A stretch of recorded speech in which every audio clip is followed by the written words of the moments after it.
বান্দরবানের দুর্গম এলাকায় হামের সংক্রমণে বিপর্যস্ত গ্রামগুলো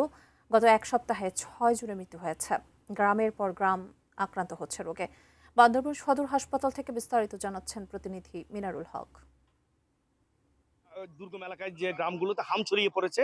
সেটির এখনো কোনো উন্নতি হয়নি এবং সেই সাথে বান্দরবানের রুমা, রোয়াংছড়ি এবং থানচির যে দুর্গম গ্রামগুলো রয়েছে,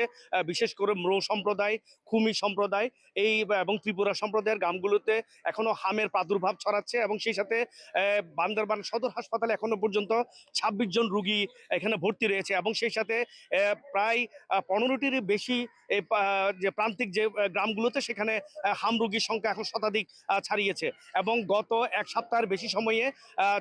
একই পরিবারের ২ জন সহ ৬ জন হাম রোগীর মৃত্যু হয়েছে এবং একটু আগেই এখানে সংসদ সদস্য সাচিন পুরুজেরি এবং যে বিএনপির নেতৃবৃন্দ রয়েছে জাবেদ রাজা সহ তারা সদর হাসপাতাল পরিদর্শন করেছেন এবং সেই সাথে যে রোগীদের যে প্রয়োজনীয় ব্যবস্থাগুলো নেওয়া হচ্ছে সেটিও আমাদেরকে তারা জানিয়েছেন এবং স্বাস্থ্য বিভাগ আমাদেরকে সিভিল সার্জন যেটি জানিয়েছেন যে বান্দরবানের দুর্গম এলাকায় মূলত যে যোগাযোগ সংকট এবং অসচেতনতা এবং কুসংস্কারের কারণে কিন্তু দুর্গম এলাকাগুলোতে হামরোগ দ্রুত ছড়িয়ে পড়ছে এবং সেই সাথে সেখানে অ্যাম্বুলেন্স সংকট এবং চিকিৎসক সংকটের কারণেই যেসব উপজেলা স্বাস্থ্য কমপ্লেক্সগুলোতে চিকিৎসা না পেয়ে রোগীরা এখন বান্দরবান সদর হাসপাতালেই এখন ভিড় করছে। এখানে শয্যার সংকটের কারণে